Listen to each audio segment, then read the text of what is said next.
성령이 오심을 환영하는 마음이라는 제목으로 잠시 말씀 나누려고 합니다. 예수님께서 고난받으시기 일주일 전에 예루살렘에 입성하셨습니다. 예수님께서 예루살렘에 입성하실 때 오늘 본문에 있는 것처럼 나귀 새끼를 타고 예루살렘에 입성을 하셨어요. 예전에 중세 시대에는 이 종려주일이 끝난 다음에 모든 성도들이 종려나무 가지를 들고 예배를 마친 후에 거리를 행진하는 그런 그 행사들도 많이 했었다고 합니다. 그리고 그 종려나무 가지 같은 경우는 특별히 축성의 은사가 있는 것으로 여겨졌어요. 축성이 뭐냐면 귀신들을 쫓아내는, 병들을 고치게 하는 그런 능력이 있는 것으로 믿어져서 많은 사람들이 종려나무 가지를 신성하게 여겼던 그런 부분들이 있습니다. 오늘날로 치자면 드라큘라가 왔을 때 십자가를 내밀며 드라큘라가 벌벌 떠는 것처럼 그런 어떤 믿음을 그 당시에 사람들이 가지고 있었다라는 겁니다. 예수님께서 예루살렘에 입성하실 때 많은 사람들이 예수님을 환영했습니다. 왜냐하면 예수님께서는 그때까지 예루살렘에 오시지 않았고, 또 오셨다 하더라도 그 어릴 때 오셨었고, 또 예수님께서 그 말씀을 전하며 행하신 것이 예루살렘 주변 지역이었기 때문에 많은 사람들이 예수님께서 빨리 예루살렘으로 입성하시고, 또 그 예루살렘으로 입성하신다는 그 의미가 수도로 입성하는 거잖아요. 다시 말하면 큰 의미가 있었습니다. 6.25 때 북한군에게 밀려서 우리 남한에 있는 남한 군인들이 압록강까지 밀려간 적이 있었습니다. 이제 부산 지역만 놔두고 모든 지역이 다 밀려서 그 압록강만 전선만 무너지면 우리나라는 이제 완전히 공산화되어지는 그런 상황이었죠. 그럴 때 유엔군이 인천 상륙작전을 거행합니다. 그래서 북한군의 퇴로가 막히고 보급로가 막히고 그들이 사방으로 포위되면서 흩어지고 전의를 상실하고 북쪽으로 퇴진하게 되었죠. 그때 다시 이 압록강 주변으로부터 우리나라 대한민국 군인들이 밀고 올라오기 시작합니다. 미군 병사들이 인천 쪽으로 들어왔고 나머지 우리 군사들이 막 밀고 올라가는데, 그때 우리 대한민국 군인들에게 떨어졌던 가장 큰 1호 명령이 뭐였냐 하면 수도를 수복하라는 거예요. 수도를 수복하라. 수도를 수복하는데 사실은 어떻게 보면 미국 전력과 우리 대한민국의 전력이 너무 차이가 났기 때문에 우리가 자력으로는 수도를 회복할 수가 없었어요. 그래서 미군과 연합으로 해서 이 수도 쪽으로 진격을 해 올라가는데, 우리 군인들에게 떨어졌던 명령이 미군보다 먼저 수도를 점령하라는 거예요.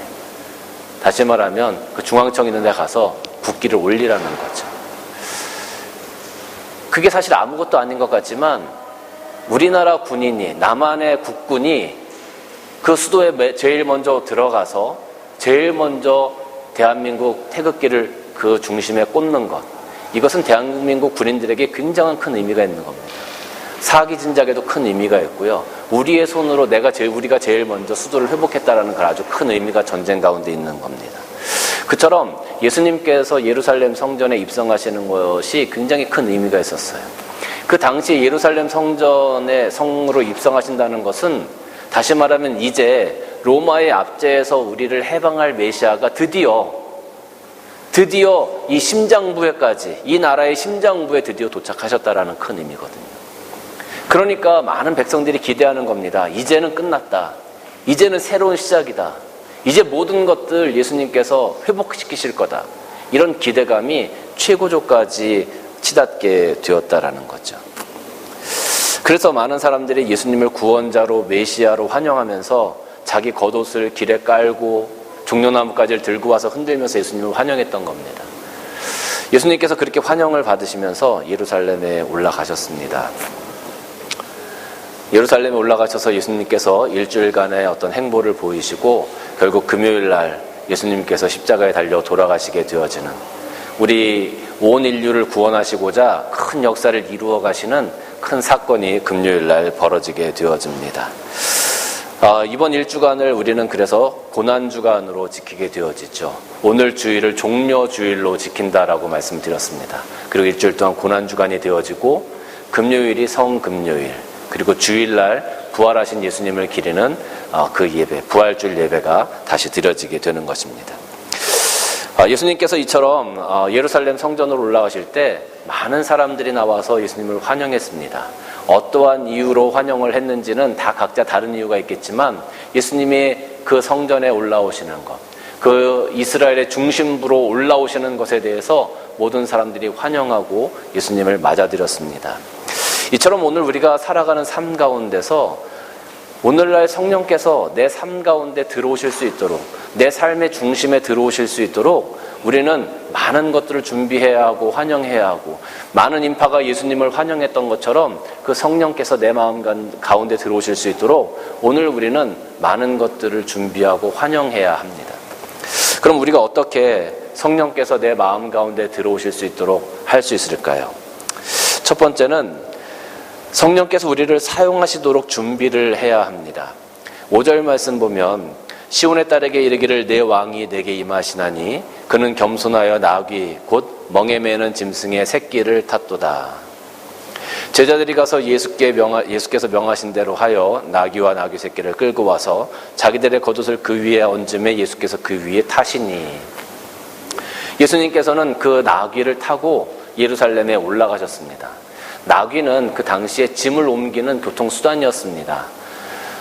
요즘에야 뭐 좋은 차들도 있고 많은 것들이 쉽게 하지만 당시에는 그 나귀가 많은 농사일들을 짊어지고 했었고 또 많은 무거운 짐들을 옮기는 역할을 나귀가 했었습니다. 가장 중요한 교통수단 중에 하나였죠. 많은 사람들이 나귀를 타고 이동하진 않았습니다. 나귀를 타고 이동할 수도 있었지만 그것은 어떻게 보면 신분이 좀 낮은 사람들, 일반 평민들이 가끔 이용했었던 그런 교통수단이기도 했었습니다. 그런데 오늘 예수님께서 나귀 새끼를 타고 올라가시는 거죠. 만약에 나귀가 어떤 짐들이 그 등 뒤에 가득 있었다면 예수님께서 그 나귀를 과연 이용하실 수 있었을까요? 그렇지 못했을 겁니다. 나귀는 빈 나귀였다라는 거죠. 이처럼 우리가 예수님께서, 성령께서 우리를 사용하시도록 내 마음이 준비되어지고 내 삶이 준비되어지지 않으면 성령께서는 결코 우리 마음 가운데 오실 수 없다라는 겁니다. 나귀 등 위에 많은 짐들이 있었다면 예수님께서 그 나귀를 사용하지 못하셨겠죠. 나귀가 어떤 나귀였느냐, 좋은 나귀였느냐, 값어치가 나아가는 나귀였느냐, 그것은 중요하지 않습니다. 얼마만큼 준비되어져 있는 나귀였느냐가 중요한 것이죠. 오늘 예수님께서 우리들의 삶을 바라보면서 우리들의 삶이 가치 있는 삶을 살고, 우리가 정말로 부자의 삶을 살고, 우리가 명예 있는 삶을 살고, 다른 사람들에게 보여줄 만한 삶을 살기 때문에 성령께서 내 마음 가운데 들어오시는 것이 아니에요. 내 마음 가운데 들어오시는 성령, 내 삶의 주인이 되어주시는 성령은 내 마음이 깨끗하게 준비되어졌을 때, 비워졌을 때 내 심령 가운데 오실 수 있다라는 거죠. 여러분, 아무리 좋은 그릇이 있다 할지라도, 금그릇, 은그릇이 있다 할지라도 설거지가 되지 않으면 그것을 우리가 음식 담는 그릇으로 사용할 수가 없는 것처럼 내 심령이 깨끗하게 준비되어지고 비어있지 않으면 결코 예수님께서, 성령께서 내 마음 가운데 들어오실 수 없다라는 겁니다. 영국에 아주 큰 테니스 대회가 하나 있죠. 그 윈블던 테니스 경기 하면 누구나 다 아실 겁니다. 그 윈블던 테니스 경기를 하는 그 테니스장은 그 한 2주간의 경기를 위해서 1년 동안 관리를 한대요. 1년 동안 그것을 계속 갈고 닦고 준비하고 그 2주간의 테니스 경기를 위해서 1년을 관리하는 거예요. 여러분, 예수님께서 또 성령께서 내 마음 가운데 들어오시기 하기 위해서 우리는 매일매일 내 심령을 하나님 앞에서 드릴 수 있도록, 사용하실 수 있도록 깨끗하게 준비해 가야 하는 그런 노력이 우리 삶 가운데 필요하다라는 겁니다. 최고의 준비로, 가장 좋은 모습으로 성령께서 내 심령 가운데 들어오실 수 있도록 항상 준비해야 되는 거예요. 우리가 지혜로운 혼인잔치에 나오는 열처녀의 비유를 알고 있습니다. 지혜로운 열처녀는 기름을 더 준비해서 신랑이 언제 올지 모르는 가운데 기름을 더 준비해서 그 등불이 꺼지지 않도록 저렇게 준비하고 예비했어요. 그런데 미련한 다섯 처녀는 당장 쓸 것만 준비한 거죠. 신랑이 늦게 오니까 그 기름이 다 떨어져 갑니다. 이제 신랑이 온다고 소리가 들리는데 더 이상 사용할, 이 등불을 유지할 만한 기름이 없는 거예요. 결국 그 다섯 처녀들은 그 혼인잔치에 참여하지 못하게 되었다라는 거죠. 성령께서 지금도 오늘도 우리 심령 가운데 들어오셔서 나와 함께 하시고 내 주인으로, 내 삶의 주인으로 성령께서 나를 들어 사용하시기를 원하는데 우리가 기름이 준비되지가 않은 거예요. 내 마음이 깨끗하지가 않은 거예요. 여전히 나는 세상을 바라보고 있고 여전히 나는 욕심이 있고 정욕이 있고 여전히 나는 내가 바라는 소망이 따로 있고 여전히 나는 세상 가운데서 오늘도 많은 사람들이 살아가는 것처럼 그렇게 살아가기를 원하는 마음이, 그런 마음이 내 심령 가운데 가득 있다면 어떻게 성령께서 내 안에 들어오실 수가 있겠느냐라는 거죠. 물컵에 물이 가득 차 있습니다. 물컵에 물이 가득 차 있는데 이 컵을 사용하려면 어떻게 해야 될까요? 이 물을 버려야만, 이 물을 부어 버려야만 이 물컵을 다시 사용할 수 있는 겁니다. 오늘날 우리 심령이 이 컵에 가득 찬 물처럼 다른 것으로 가득 차 있다면, 세상의 것으로 가득 차 있다면, 내가 바라는 소망과 나의 정욕으로 가득 차 있다면 어떻게 성령께서 우리의 심령을 사용하실 수 있겠습니까? 어떻게 우리 심령 가운데 들어오실 수 있겠습니까? 사랑하는 성도 여러분, 우리들의 마음을 깨끗하게 준비하는 것이 중요합니다. 민감하게 말씀으로, 기도함으로 깨끗하게 만들어서 내 안에 성령께서 오시도록 나의 모든 것을 내어드리는 것이 굉장히 중요합니다. 인디언들은 어린아이의 마음은 세모이고 어른들의 마음은 동그라미라고 생각했습니다.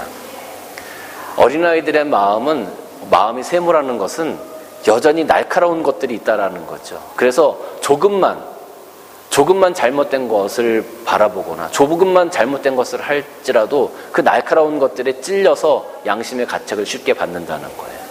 그런데 어른들은 그 마음이 둥그렇다는 거죠. 그 날카로웠던 세모가 시간이 가면서, 세월이 가면서 닳고 닳아져서 세상과 타협해가면서 점점 그것이 둥그렇게 되어졌다라는 거예요. 오늘 여러분들의 마음은 하나님을 향하여 세모의 마음을 가지고 있습니까? 아니면 닳고 닳은 둥근 마음을 가지고 있습니까?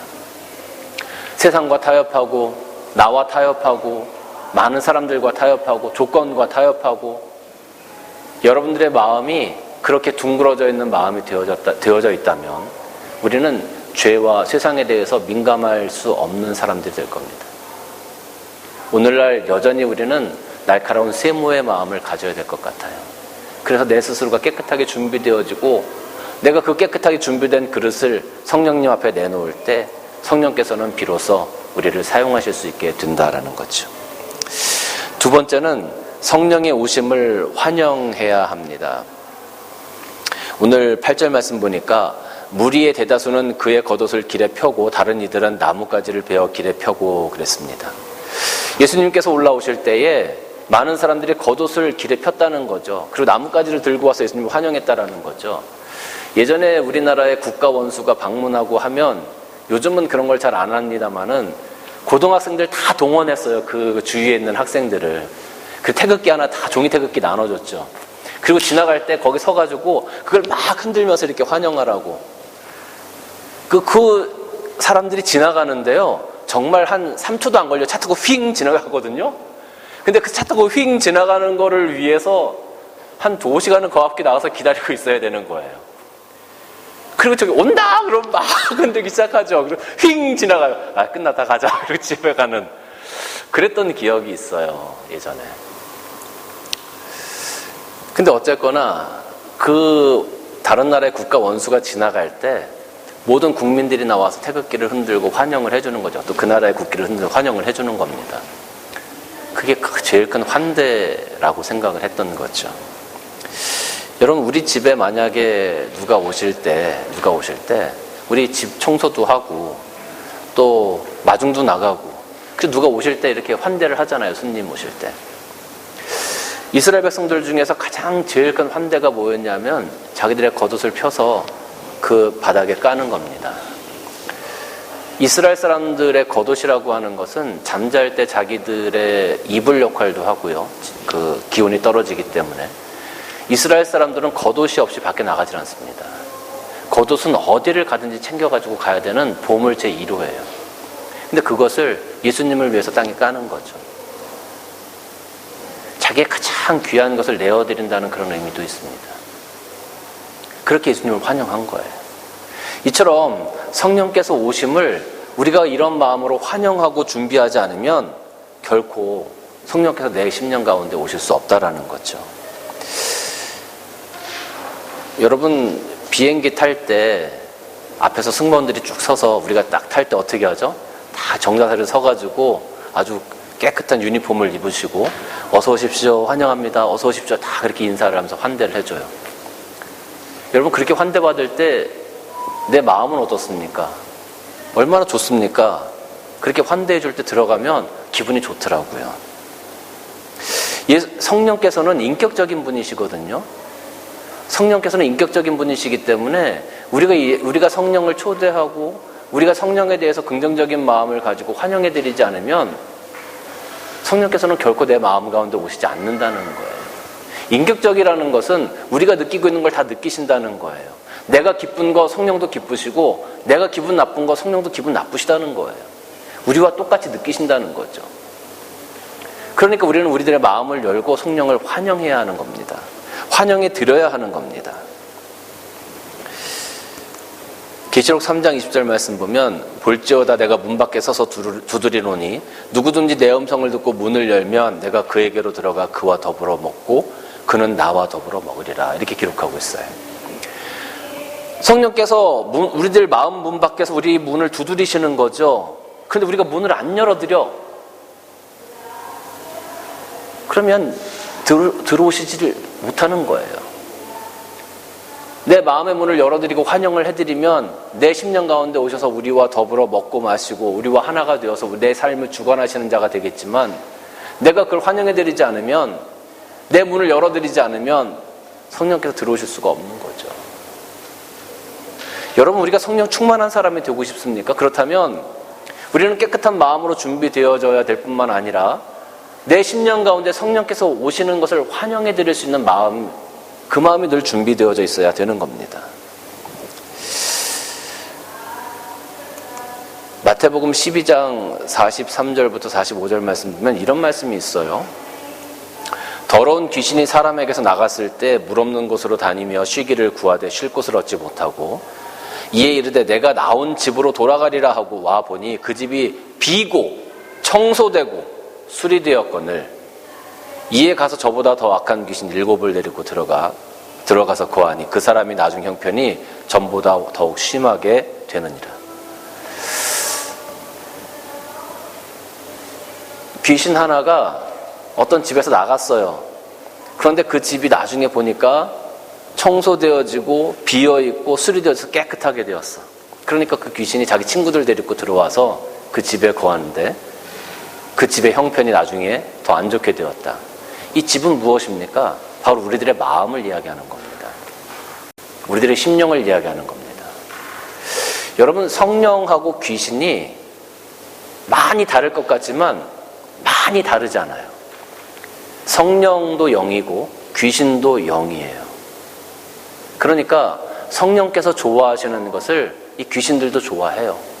단지 차이가 뭐냐 하면 하나님의 편이냐 사탄의 편이냐, 그 차이인 거예요. 그거를 제외하면 영들이 좋아하는 건 다 비슷하다라는 거죠. 그러면 만약에 우리가 준비되어지고 내 심령 가운데 성령께서 아직 오지 않으셨어, 저는 그 상태가 제일 위험한 상태라고 생각이 들어요. 악한 영들이 언제든지 틈탈 수 있기 때문에.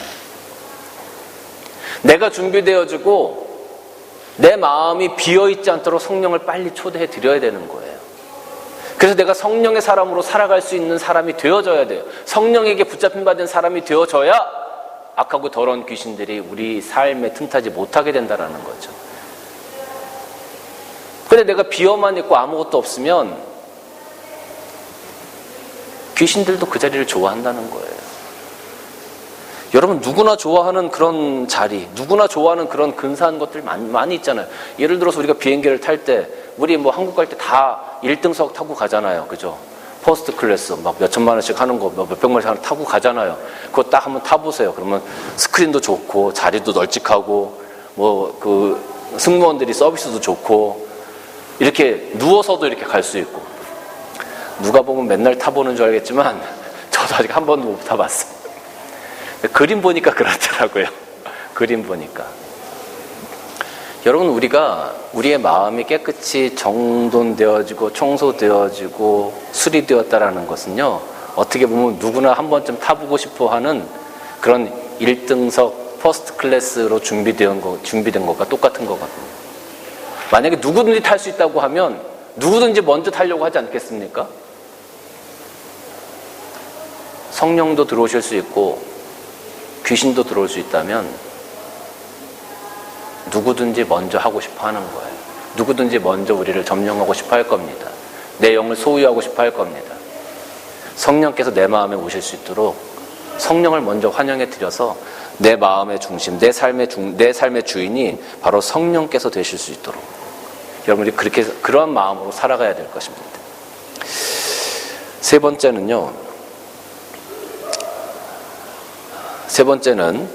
입술과 마음으로 성령의 오심을 고백하고 입술과 마음으로 우리 신앙을 고백하는 마음이 있어야 합니다.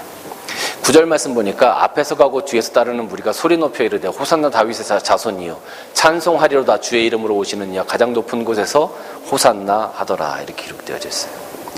호산나, 하나님을 찬양하라, 하나님 우리를 구원하소서, 이런 의미로 우리가 사용하는데, 이렇게 예수 그리스도를, 이렇게 성령을 나의 구원자로 고백하고 성령께서 나의 모든 것을 주관해 주시도록 내 심령 가운데 내 마음의 중심에, 내 삶의 중심에, 내 삶의 주관자로 성령을 모셔드리는 것, 그것을 우리가 입술의 고백으로 계속적으로 고백하지 않으면 성령께서 내 심령 가운데 거하시기가 어렵다라는 거죠. 여러분, 이거는요 우리가 많이 훈련을 해야 돼요. 훈련을. 여러분 살아가시면서 뭐 밥하시면서 직장 나가시면서 뭐 여러분 뭘 하시든지 간에 오늘 내가 성령 충만케 하옵소서. 여러분 그렇게 여러분의 입술로 고백하세요. 오늘 내가 성령님을 초대합니다. 성령님 내 마음에 오시옵소서. 여러분 이렇게 일하시면서 무엇을 하시든지 간에 그렇게 고백을 하세요. 그것이 곧 성령을 내 마음 가운데 인도하는 이정표가 되어지는 겁니다. 이정표가 길가에 이렇게 있는데 어떤 데는 이정표가 조그맣게 붙어 있어요. 가다 보면 잘 안 보여. 또 어떤 데 막 숨겨져 있기도 하고요. 그런데 큰 길을 가다 보면 이정표가 크게 달려있죠. 여러분, 작은 이정표와 큰 이정표, 어떤 게 보기가 훨씬 더 쉽습니까? 어떤 게 더 길을 잘 찾을 수 있겠습니까? 당연히 큰 이정표인 거예요. 우리가 성령께서 내 심령 가운데 오시기를 고백하는 그 연습을 하면 할수록 성령을 초대하는, 성령을 내 마음 가운데로 이끄는 그 영적 이정표가 점점 커지는 거예요. 그럼 성령께서 내 심령 가운데 오시기가 훨씬 더 쉽겠죠. 그래서 우리가 성령께서 내 심령 가운데 오시기를, 오늘 주님 내가 성령의 사람으로 살아가기를 원합니다. 오늘 나와 함께 하십시오. 이런 고백을 할 때마다 그 영적인 이정표가 점점 커져가는 거예요. 그 영적인 길이 점점 넓어져 가는 거예요. 성령과 교통하기가 훨씬 더 쉬워지겠죠. 그래서 우리는 그 입술의 고백을 꼭 해야 합니다. 로마서 10장 보면 사람이 마음으로 믿어 의에 이르고 입으로 시인하여 구원에 이른다라고 했습니다. 내 입술로 고백하고 내 입술로 시인하는 게 이렇게 중요해요. 여러분 내 심령 가운데 있는, 여러분 마음 가운데 있는 소망, 성령을 향한 소망, 그걸 여러분 입술로 고백하시기를 바랍니다. 제가 말씀을 준비하면서 이렇게 저렇게 자료를 찾다 보니까 이정표를 가지고 인생을 아주 멋지게 정리해 놓은 그런 글이 하나 있더라고요. 한번 보세요. 나밖에 모르던 마누라는 애들 챙기려나 정신이 없고, 애들만 챙긴다는 거죠. 어두운 인생에도, 내 인생에도 어두운 터널이 다가오더군. 이런 터널 있을 때 나는 이제 어디로 가야 하나 그런 생각이 들고, 마흔이 되고 보니 괜히 남들과의 격차가 신경 쓰이기도 하고, 이렇게 일만 하면서 살다 가는 것이 내 팔자인가 의문이 생기기도 하고, 삶의 무게에 눌려서 비틀거리기도 했고, 때로는 부부싸움도 일어나고 확 죽어버릴까 하는 생각도 들고, 아니면 확 갈라설까 고민에 빠지기도 해. 하지만 그놈의 정 때문에 살게 되는 게 부부인가 봐. 살다 보면 오르막도 있고 내리막도 있다던데, 내 인생은 왜 늘 다람쥐 쳇바퀴 마냥 이런 걸까? 가고 싶은 데는 많은데 오라는 곳은 없고, 정말 귀 쫙 펴고 살아갈 날은 언제쯤일까? 세월이 흘러 남자의 나이가 60쯤 되니까 인생의 바퀴를 새로 갈아 끼우는 은퇴를 경험하지. 은퇴란 타이어를 갈아 끼우는 리타이어이거든. 선택의 갈림길에서 고민도 하고 때때로 커다란 위험에 부딪히기도 하고, 강풍이 몰아치고 눈비 내리는 그런 굳은 날도 만나게 돼. 편안한 곳으로 도피를 꿈꾸기도 하고, 그래서 우리 인생은 위험을 무릅쓰는 비보호 인생일지도 모르겠다. 어쨌든 인생이란 되돌릴 수 없는 것이기에. 제가 이 글을 보면서 정말 인생을 참 잘 비유해놨다. 우리 인생을 참 비유해놨다, 이런 생각을 했습니다. 인생은 마지막에 보니까 되돌릴 수 없는 거다. 그렇습니다. 우리는 인생을 되돌릴 수는 없습니다. 오늘 우리가 살고 있는 이 우리의 삶을 최선의 삶으로 만들어가기 위해서, 그래서 노력해야 하는 것입니다. 우리의 삶을 오늘 최선의 삶으로 만들어가기 위해서 여러분, 우리가 꼭 해야 될 것이 있다면 그것은 바로 성령과 동행하는 겁니다. 성령께서 내 마음 가운데 오셔서 내 주인이 되어주시고, 오늘 내가 바라보는 것, 오늘 내가 생각하는 것, 오늘 내가 소망하는 것이 성령과 함께 되어져 갈 수 있도록 노력하는 것, 그것이 사실은 우리가 가장 복된 인생을 살아가는 길이 아니지 않나, 이런 생각을 해봅니다. 성령께서 내 마음 가운데 들어오시기를, 내가 성령 충만하기를 그렇게 소망하는 우리 그리스도인들이 되어서, 예수님께서 예루살렘에 올라가실 때 많은 사람들이 예수님을 환영했던 것처럼 내 마음으로 입성하시는 그 성령을 오늘 내가 환영하고, 또 그 성령을 위해서 준비하고, 그 성령을 위해서 내가 입술로 고백하게 되어질 때 내가 성령 충만한 사람의 그 삶을 살아갈 수 있게 된다라는 것을 꼭 기억하시고, 이번 한 주간, 고난주간을 살아가시면서 성령과 함께 하시는 귀한 한 주간 되시기를 주님의 이름으로 간절히 축원합니다. 기도하시겠습니다.